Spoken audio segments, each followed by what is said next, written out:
Order! Order! You are an incorrigible delinquent at times.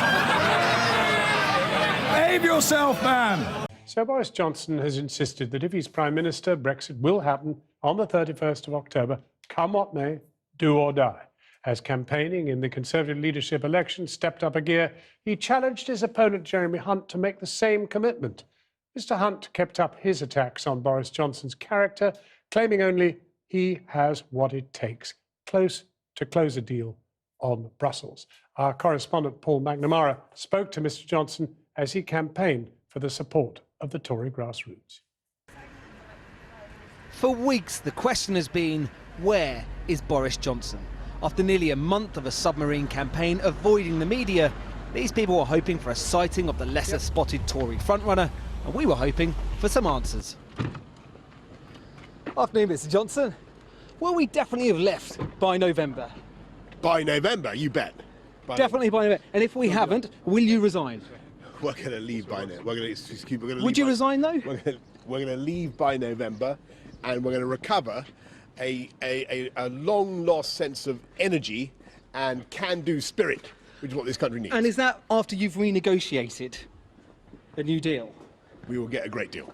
Why would anyone agree to that deal with you? You've consistently been outspoken, spoken rudely about members of the EU. Oh, well, I think that's very far from the case. We have great many friends and supporters around the EU, and what they want to hear is a positive agenda, get Britain out, and build a new partnership. GATT24, they've already said, you've already admitted that they would have to agree to it. And they will. GATT24, an obscure trade rule Mr. Johnson is relying on as the cornerstone of his plan to maintain frictionless trade in the event of no-deal Brexit. Today, though, he admitted he'd need a reluctant EU to agree to it. Mr. Johnson said today, come what may, do or die, he would lead the UK out of the EU by October 31st. But he told Tory members at this vineyard in Surrey his preference is a deal. One snag, though, after the leadership race is over, there's only around 20 days of Parliament sitting.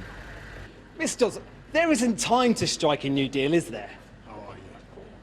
Come on, there isn't time to strike a new deal, is there? I've just, do you know that many years ago they didn't think you could produce wine in England, and you've now got this vineyard is amongst English vineyards. It's a wonderful story about the vineyard, but this isn't answering the question, is it? There isn't enough time to strike a new deal, is there? That is the kind of defeatism. That is the kind of defeatism. So what's your timetable? As I've said, and I will say it again, we need to leave the EU by October the 31st. And the parable of the vineyard is you can achieve extraordinary things. English wine is now our fastest growing export. We've gone up 177%. But how are you going to strike a new deal that we can sell that English wine abroad, tariff-free? You come and interview me later. I'd love to. Is that an official invite? It is.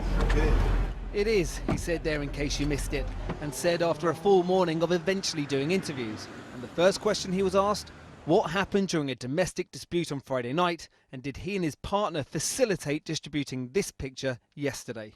You won't even tell me when the picture was taken. No, why should I? Because it's not recent. Is it? Your hair in this photograph is not your hair currently, is it? And in another interview, this. What do you do to relax? What do you do to switch off? I like to paint, or I make things. I like to... What do you make? I have a thing where I make models of buses. You make models of buses? I get old, I don't know, wooden crates. Yeah. Right? And then I paint them. Today, Jeremy Hunt pledged an extra £16 billion on defence spending if he's made PM, and didn't miss an opportunity to take a swipe at his competition. Do you think the EU would budge on the backstop? I think if you send the right person there, you've got the best chance. And how's your plan differ from Mr. Johnson's? They sound quite similar. The plan may be similar, the person's not. See you later, guys. In just over a week, party members will start receiving postal votes. After an hour with the front runner, whose box is being ticked in Surrey. Which way are you leaning, Jeremy Hunt or Boris Johnson? I am still waiting for the next week hustings where I'll hear Jeremy Hunt face to face, because I've heard him over Could you imagine yourself voting for Boris Johnson now? you never know. The Conservatives are the best option, but if they fail... So if Boris Johnson fails now, you'd go Brexit party?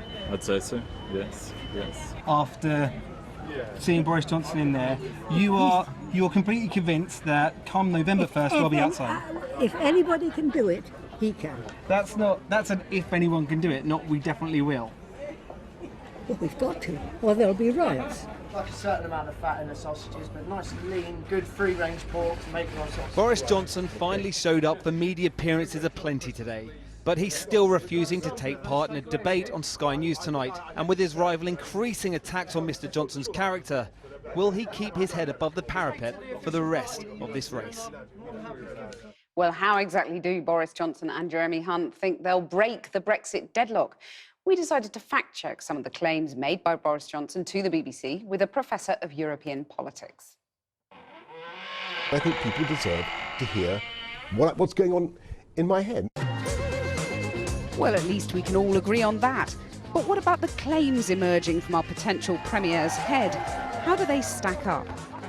There's that £39 billion Brexit divorce bill. So it's a considerable sum. I think there should be a bit of creative ambiguity about when and how that gets paid over. The EU sees the 39 billion as a payment in large part for liabilities, not a down payment on a future trade deal. And so if we don't pay, they will try and go to court to get that money back for the liabilities.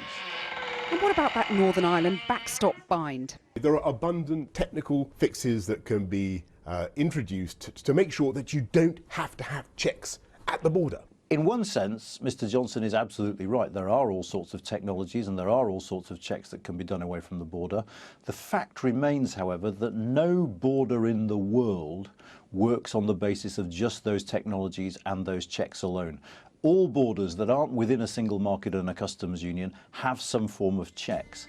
But could GATT24, an obscure world trade law, solve that and prevent the EU imposing punishing tariffs while an agreement is thrashed out?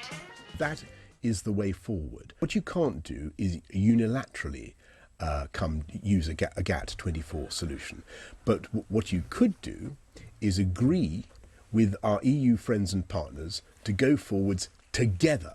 Because Article 24 essentially provides a glide path for two countries from their current situation into being locked into a free trade arrangement. The argument about Boris Johnson's claim here is not so much factual or legal, it is political. That is to say, the European Union insists it will not talk about trade until the withdrawal agreement is signed off, and the withdrawal issues, if there is no agreement, are dealt with.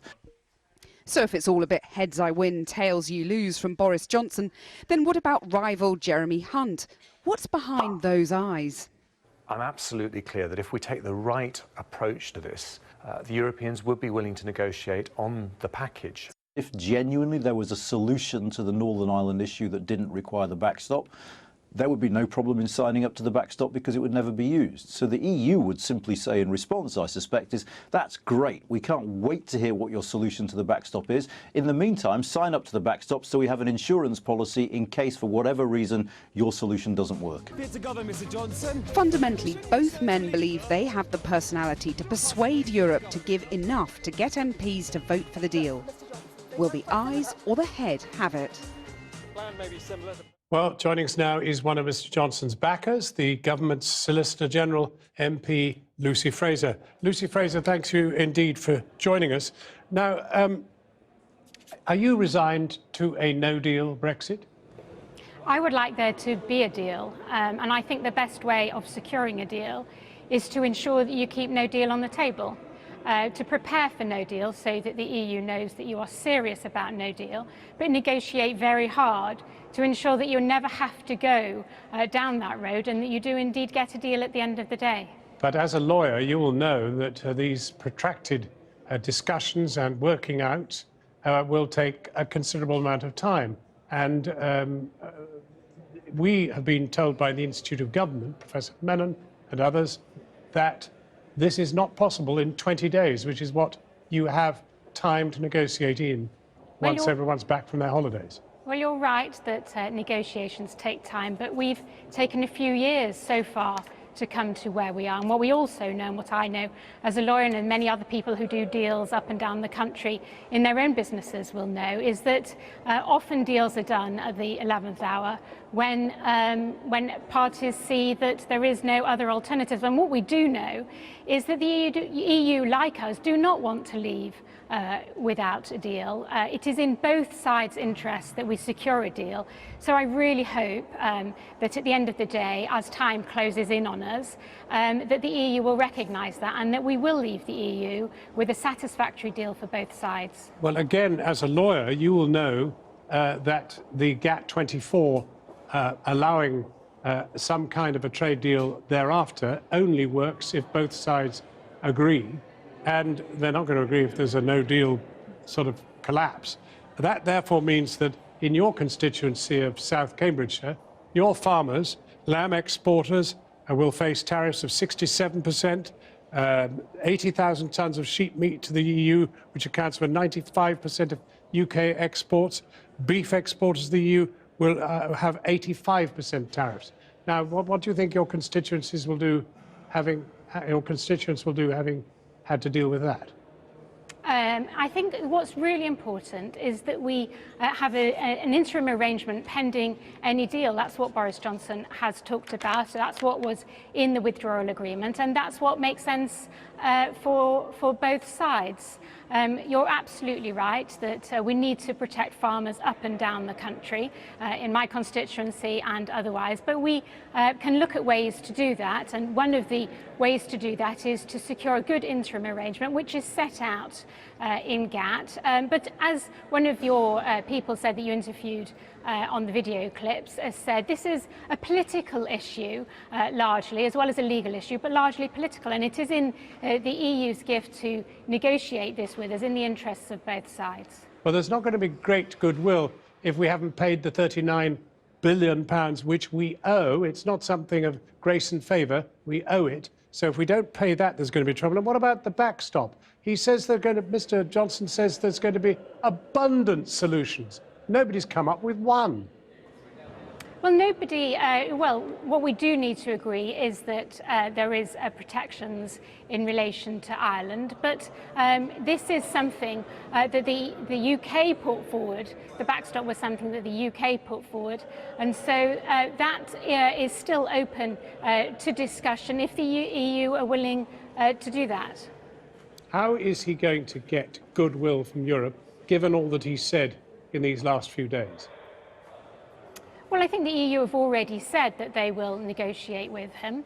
I think what we do need, and one of the main reasons that I'm backing Boris Johnson, is that we've tried for some time, for a number of years, to get a deal that will pass through Parliament, and we haven't achieved that. And I do think that we need to have a change of tack.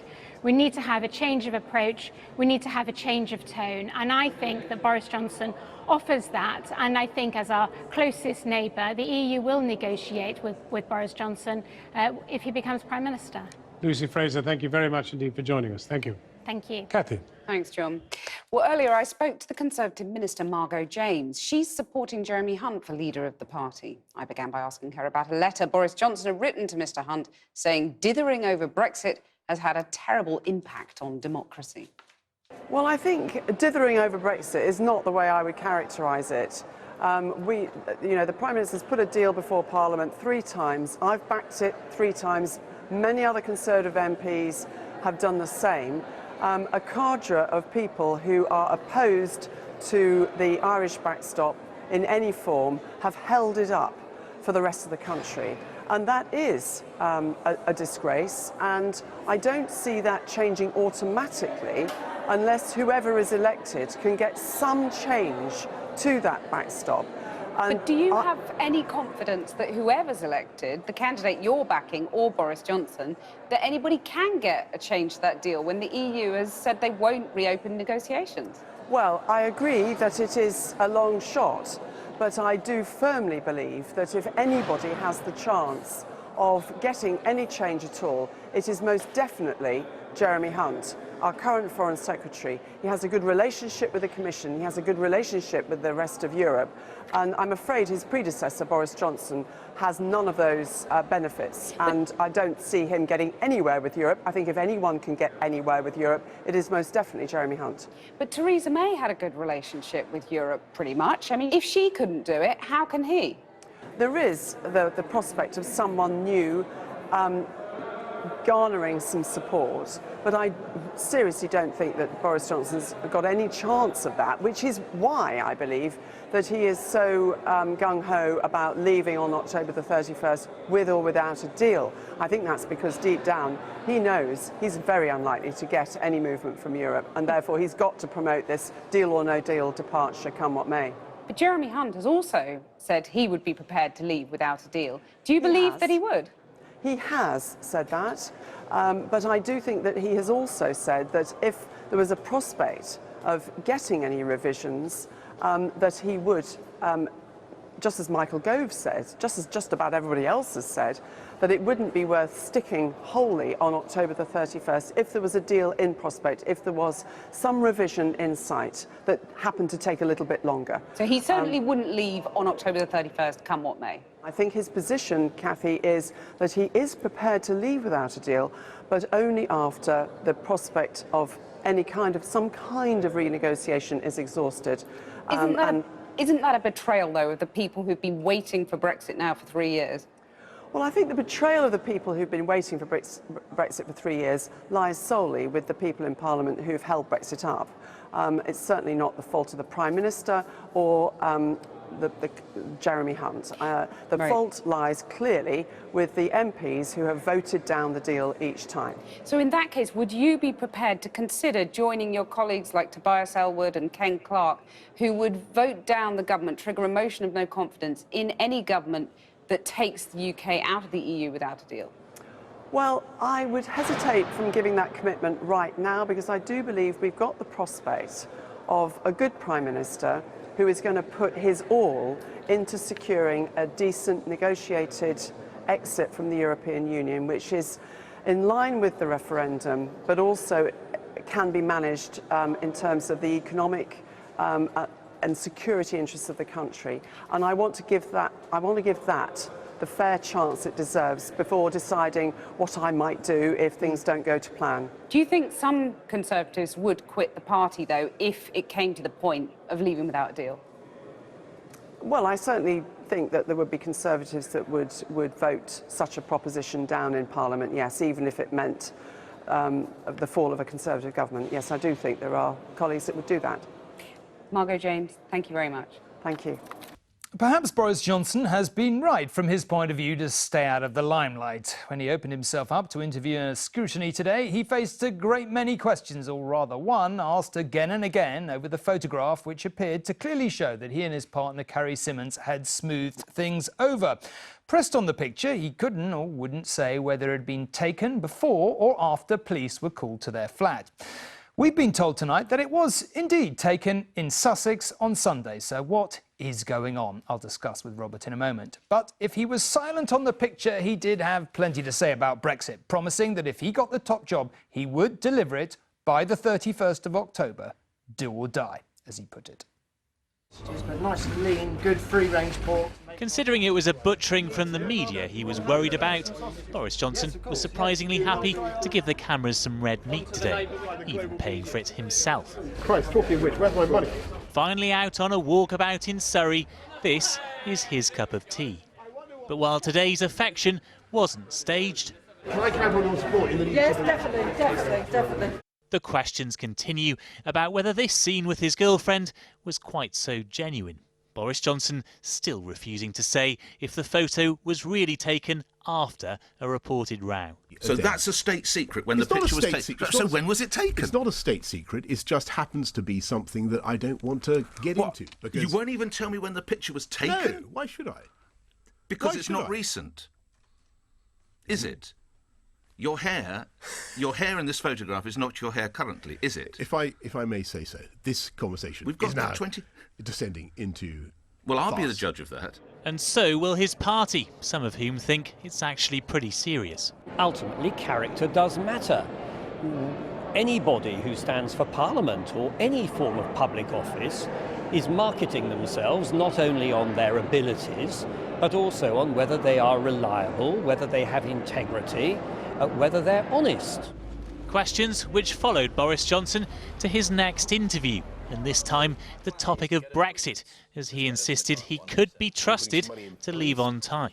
We will, of course, be pushing our plan into action. So we understand... And getting ready to come out on October the 31st. 31st, correct. Come what may. Come what may. Do or die. Come what may. Do or die. Come what may. As for that Brexit promise he'd painted on the side of a bus, turns out he likes to get crafty in his spare time too. I have a thing where I make models of...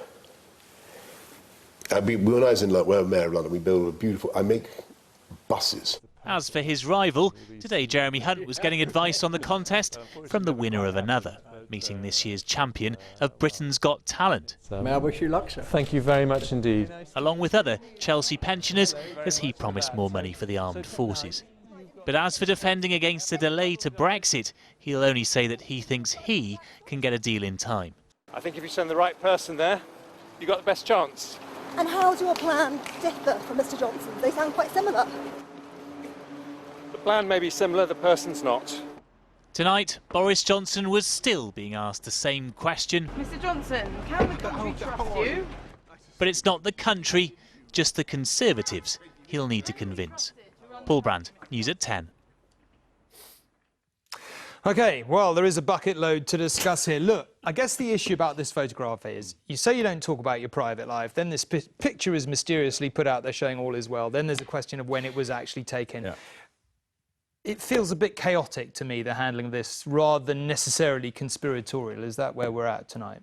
Well, I think it's a bit of conspiracy in the sense that, as I understand it, and this comes from 3 sources within the Boris camp, the decision to release the photo was made by Carrie Simmons. That's his girlfriend, the one who was involved in this late-night fracas that involved the police being called, because she wants the world to know that they're still a happy item, a happy couple. The problem, however, is that it led to all sorts of questions about when it was taken. Therefore, was it a real demonstration that they are, a loving pair again? Now, you've heard from a well-placed source that actually it was taken on Sunday. I have no reason to doubt that. But the problem for Boris Johnson is that the speculation has gone on all day. Quite a lot of sympathetic newspapers have just regarded the whole disclosure of the photograph as sort of laughable and demeaning, and they've written sort of articles ridiculing, and which you wouldn't want from supporters like the Daily Mail, for example, or newspapers like the Daily Mail,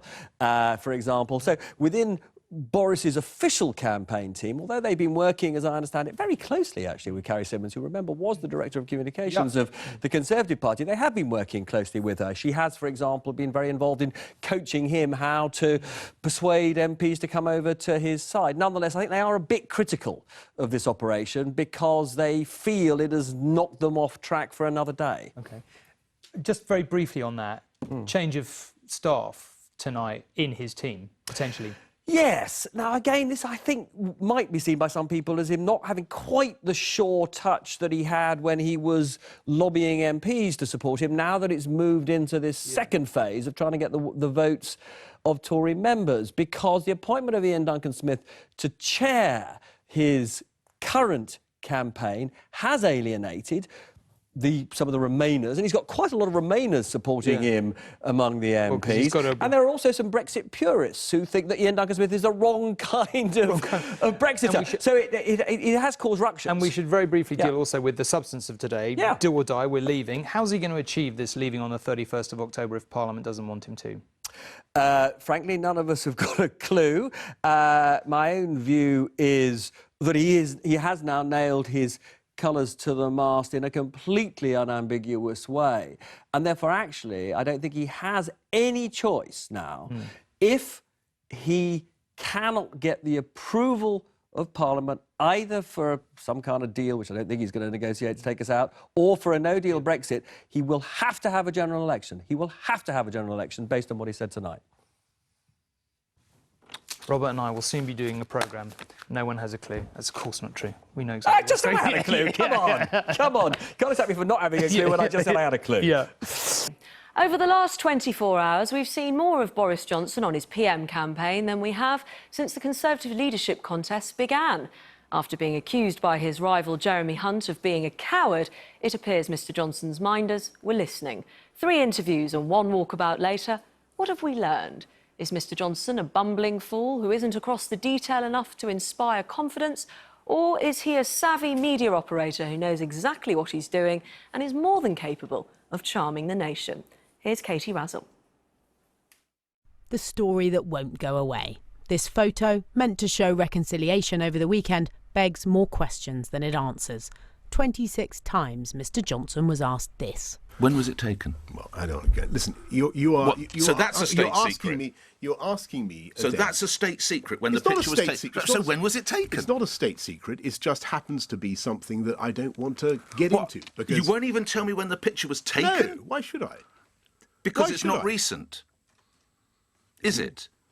Your hair in this photograph is not your hair currently, is it? If I may say so, this conversation We've got is now about 20 descending into. Well, I'll be the farce. judge of that. From where's Boris to there's Boris. The leadership front-runner had seemed intent on winning in silence. But in the last 24 hours, he's felt the need to hit the airwaves and gone walkabout. Where's Jeremy Hunt then? I don't know. Never mind. Funnily enough, he popped up to have a pop. The judgment is who is the person we trust as Prime Minister to go to Brussels and bring back that deal. It's about the personality of our Prime Minister. If you choose someone where there's no trust, there's going to be no negotiation, no deal, and quite possibly a general election, which could mean we have no Brexit either. At Johnson HQ, today was about getting the campaign back on track, upping the pledge to leave the EU by the end of October. Do or die, he said. The hope must be to drown out the controversies of the row with his partner, his refusal to take part in tonight's Sky News debate, and his claim that the Northern Ireland border question could be sorted during an implementation period many say isn't realistic. Boris Johnson's rise to the brink of power was fuelled by the perception of an unfiltered, bumbling but authentic politician, a genuine asset on the campaign trail. So his pretty smooth victory in the parliamentary party should have ensured an easy win with the membership. But after the last few days, will it be quite as straightforward as his strategists hope? There is an expectation that he will get a very large share of the vote when you look at the membership vote, when this is revealed next month as to who becomes Prime Minister.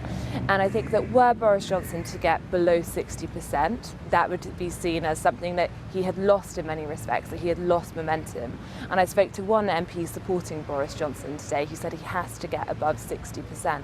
And that's in part because he needs to stamp his authority as Prime Minister on a divided party. It's a box that's been used to contain. In one of the stranger twists in today's media appearances, Mr Johnson told one radio host he relaxes by painting wooden wine crates. I turn it into a bus, and I put passengers.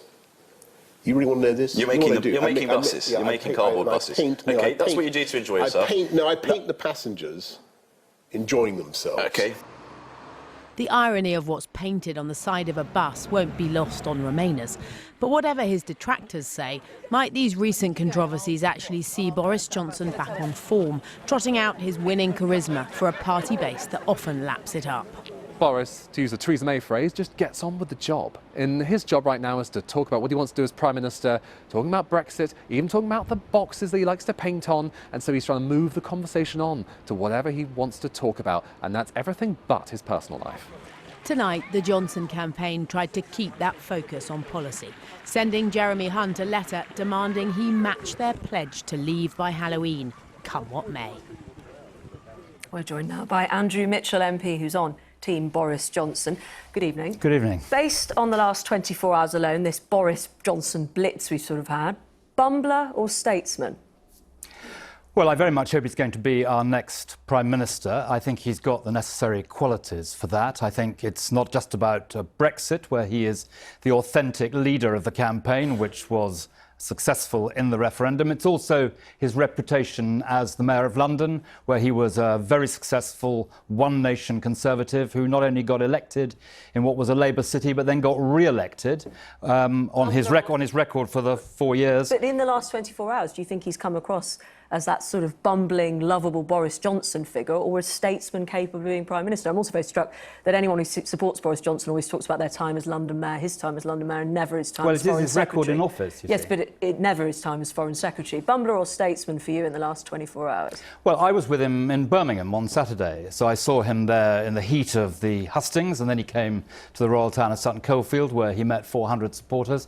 And I saw, in both circumstances, someone who will be a great statesman and a great Prime Minister. Do you think it's really appropriate for Mr Johnson to have written this letter to Jeremy Hunt this evening, saying, effectively holding a gun to his head, saying you also must commit to coming out on the 31st of October? Well, he's asking what his position is, and Boris has been absolutely he's demanding clear. him to match him. He's asking him what his position is, and Boris has made it absolutely clear that he thinks Britain needs to leave on the 31st of October. And Do or die, as someone who voted Remain, I absolutely agree with him. But we can't go on kicking the can down the road. Yes, but this is he wants a clear answer from his opponent. This is not a deadline he has set. Unlike Theresa May, he hasn't said 108 times in the Commons, we must leave on the 31st of October, although by the end of this campaign he may have done. This is just willy-waving, isn't it? No, the date has been agreed of October the 31st. We cannot go on kicking the can down the road. No, but I'm more macho than you, isn't it, to Jeremy Hunt? Do this. What about the good of the country? What about people who are shaking their heads saying, why is he keeping to this false deadline if, let's say, a week later there could be a deal? It's not a false deadline. It's a deadline that has been agreed with the European Union. We've broken through these deadlines before. It's time for Britain to be absolutely clear. We know all the facts. All the details are on the table. We need to leave on October the 31st. And I think he is absolutely right to make clear that that is what we're going to do. And let's go and get a deal. But we need to do it by the 31st of October. Are you comfortable with do or die?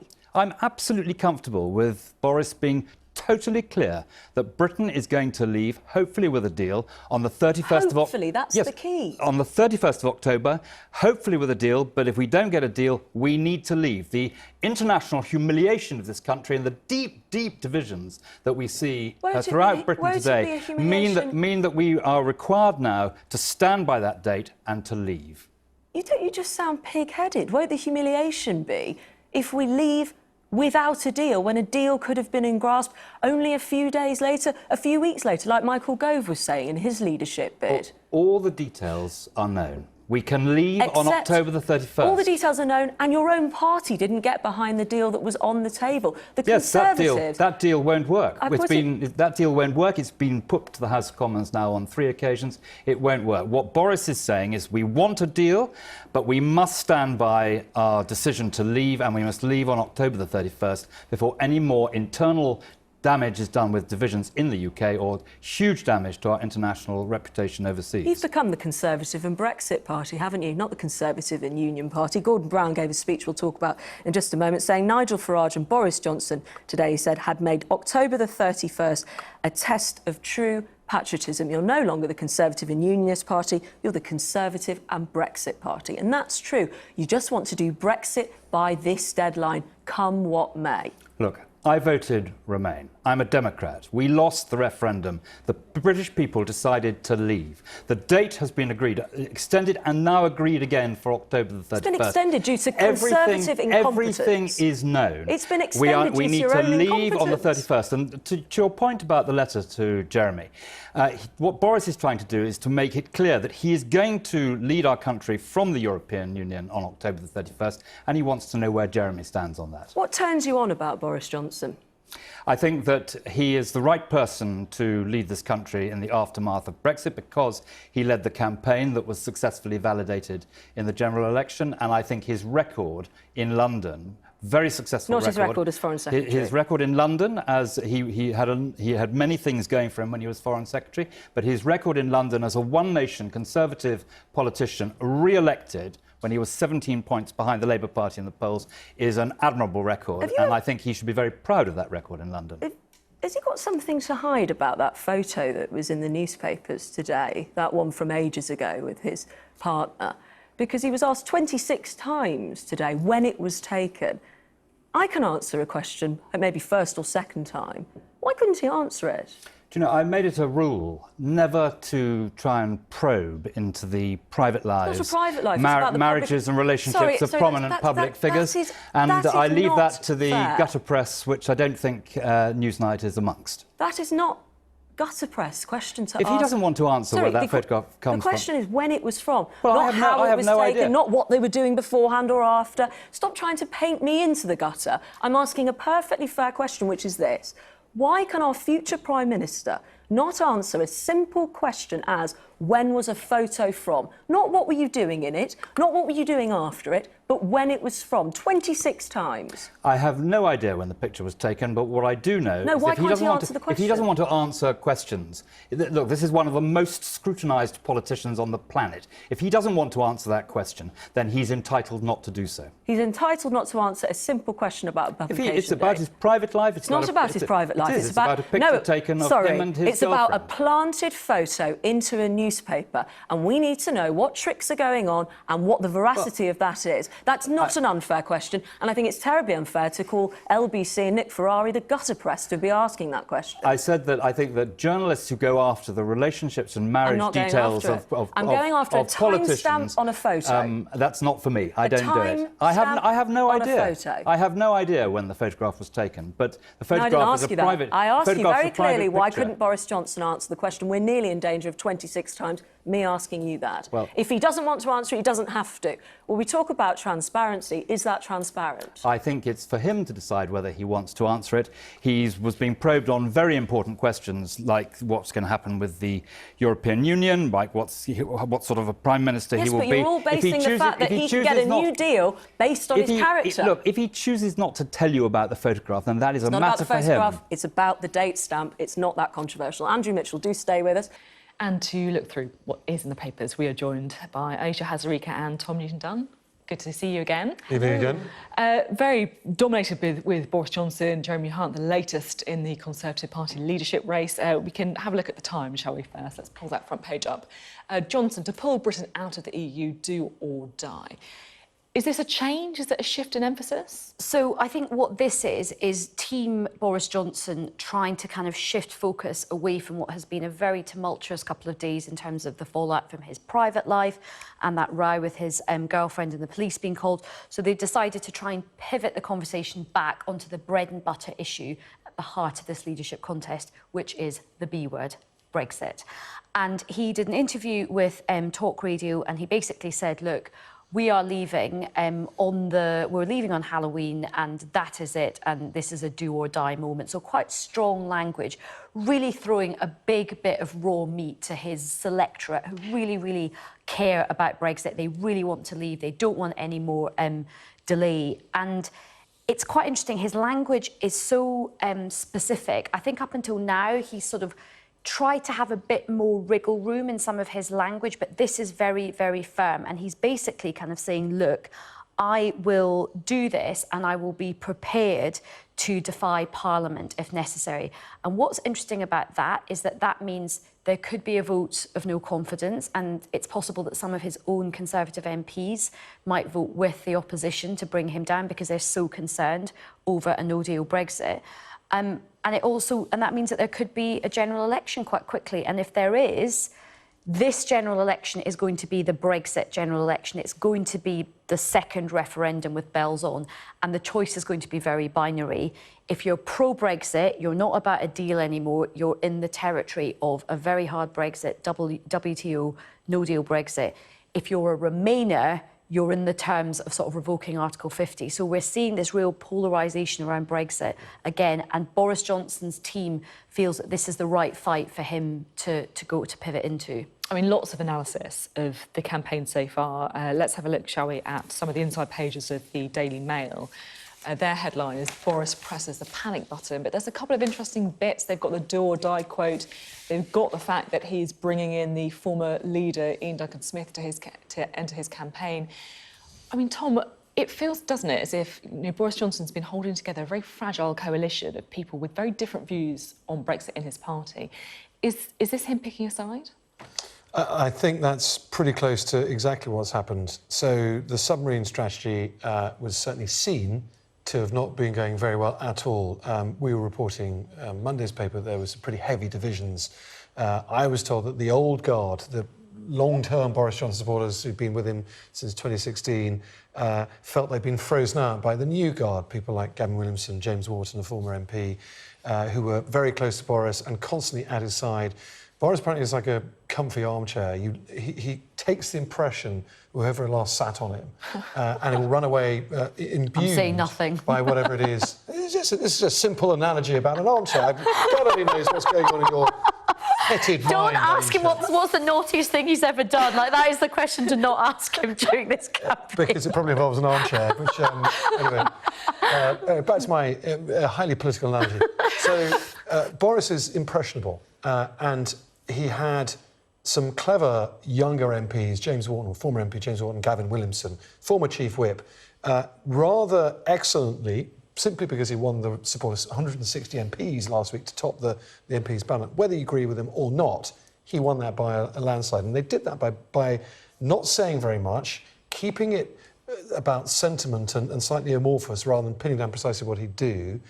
However, that's changed. Today, dramatic change in tone, in style, big, colourful, flowery, quite pejorative language. Do or die, had a good old go at Jeremy Hunt. And this pins him quite closely to the hard Brexit, WTO Brexit, clean Brexit mast. Now, at the same time, we also know that Ian Duncan-Smith has been hired as his campaign chairman. We also know that a chap called Mark Fulbrook, who is the F in CTF, which is Linton Crosby's organisation, highly successful, very professional, international marketing, lobbying, PR campaign group. And what has happened is there's been an internal revolution, basically. IDS has gripped the messaging on Brexit, and quite frankly, it's an ERG messaging. The ERG are now in control of Armchair Johnson. And Mark Fulbrook, who's the PR man, is in control of what he does. So he's not hiding any longer.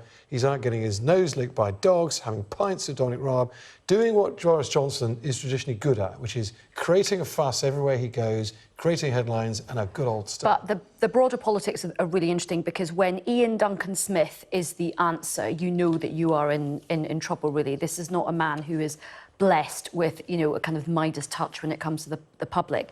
And Tom is right. This is very much pivoting back to the ERG, which makes me feel like we are in Groundhog Day, because we have had a Prime Minister who has tried to pivot towards the ERG unsuccessfully for 3 years now. So it feels like... I guess they would argue that she was never serious about no deal. Well, she was still trying to appease them the whole time. She spent more time trying to negotiate with the ERG than she did the rest of Parliament. And your man that you talk about from Linton Crosby's operation, he is quite interesting. He's quite a divisive character. He ran Zach Goldsmith's campaign against Sadiq Khan, which was criticised by many as having quite sort of Islamophobic tones and undertones. So he's seen as quite a kind of hard operator. So I think this is very much not Boris Johnson, the kind of liberal softy that some people have been trying to say that he will be. This is a really big pivot to the right on Brexit, but also on these kind of cultural issues as well. Let's have a look at that picture that is still in the newspapers. Here it is. We are looking at the Daily Mail again. More words being written about it, more analysis. I mean, this is the picture that many believed was potentially leaked. Of course, Boris Johnson's team are not commenting on that, showing a reconciliation, and it appears, between Boris Johnson and his girlfriend after the police called to their flat. Was it a mistake? Yes and no. So this picture was put into the public domain either by or under the very close guard of Boris Johnson and or Carrie Symonds. I think there is no doubt about that any longer. Boris was asked about this. Well, the Daily Mail have it 23 times on his LBC interview with Nick Fry this morning. I counted 26 different times. Perhaps I've lost count somewhere along the way. And a lot of times, to deny basically. it. But he refused to deny it once, right? So he is, or knew about this picture coming out. And this picture was rushed out Sunday evening.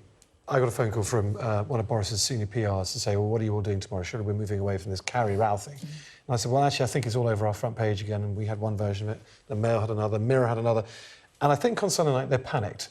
And they thought, right, OK, this is bad. We need to move away from our rows. We need to get something out there that says we're still a happy couple. And bang, this appeared on the Mail Online first thing on Monday morning. So in a way, they've kind of killed off the story that they were really worried about, which was this sort of love split soap opera thing to dominate the whole campaign. So maybe that bit of it has worked. However, what it has undermined is A, Boris Johnson's ability to ever say any more and ever talk about my private life, his showboating, his intimate moments then and there. But B, his authenticity as a politician. If he's quite clearly planting stuff or having stuff planted in his name, it's a bit of a bad look. This picture probably wasn't even taken on Sunday night because his hair's a bit longer, but certainly it is a manipulative thing to do. Absolutely, and I think this completely undermines his argument because all his cheerleaders were out completely whinging about how this was a grotesque invasion of their privacy. They were a very private couple. They didn't want anybody interfering with their private lives. Then they do the oldest trick in the book, which is leak something, but not even leak it very well because clearly this photograph is an old photograph.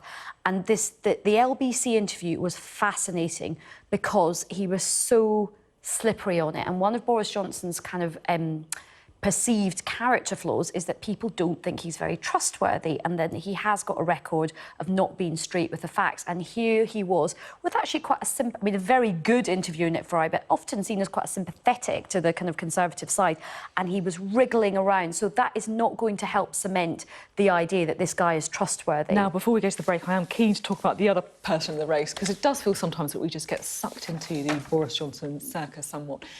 This is the Metro. They are focusing on an interview with Jeremy Hunt, where he is saying that he would push through a no-deal Brexit, but with a heavy heart. Do you think this is the kind of message that's going to cut through with the membership? I think it's hard for Jeremy Hunt because he's trying to be, look, I'm the grown-up in the room, I've got a bit of a bigger vision for Britain, I can bring people together, and I do recognise, he was a Remainer, you know, he's trying to sort of say, look, I broadly recognise that no deal will be difficult. But Boris Johnson's team is kind of really squeezing him into a corner on this because they know that the selectorate who's going to decide are very, very positive about a no-deal Brexit. So Jeremy Hunt is kind of in the worst of all worlds. He's trying to be the grown-up, but then he's sort of saying, well, I would lean into doing a no-deal. And I think that's not going to work with the selectorate because they want somebody who's going to be sort of, you know, full-throttled, bring on no-deal Brexit. And it doesn't feel like this is authentic from Jeremy Hunt because he knows it would be a disaster. It's a nuanced message, that's the problem. If a politician has to nuance on the one hand, but on the other hand, you've kind of lost it. And someone said to me today, they thought the leadership contest was won the day Boris Johnson first said, I will take us out on October 31st, no matter what. And that's what the Tory members want. And, you know, that's probably, although it's not quite for certain yet, what they'll end up getting.